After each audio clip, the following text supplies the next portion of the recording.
də Çəpəzdən oyun maraqlandırır, çünki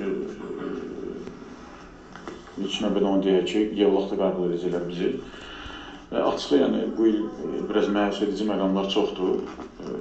Çox istərdim ki, fərqli olsun, bilməm, zərurətdən olur, məcburiyyətdən olur, necə olur. Məsəl üçün, götürək, Toronto komandası bir çox rəqabət apardığımız komandalarla Bakıda oynayıb. Bizi, məsəl üçün, 2 dəfə Tozda qəbul edəcək. Və yaxud İmişli bəzi komandalarla Şamaxıda oynadı, bizi Qubada qəbul elədi. Və yaxud indi Kəpəz Qəbələdə oynadı, azarkeşlərindən uzaq, fərqli bir abu-hava. İndi Yevlaxda qəbul edir bizi. Dünən də özümüz də gördük ki, Yevlaxda bambaşqa idi Kəpəz istəyi, aqressiyası. Yəni, bu sırf söhbət Kəpəzdən, İmişlidən, Turandan getmir. Sadəcə olaraq mən deyirəm, bir dənə elə bir qaydalar qoyub elə riayət eləyək ki, yəni rəqabəti pozmasın. Çünki bu açıq-aşkar şəkildə rəqabətə təsir edir. Mən bir şey demirəm, əgər bir yerdə dəyişirlər zərurətdən stadionu, o zaman bütün rəqiblərini orada qəbul eləsinlər, 3-cü devrə dəyişərlər stadionu.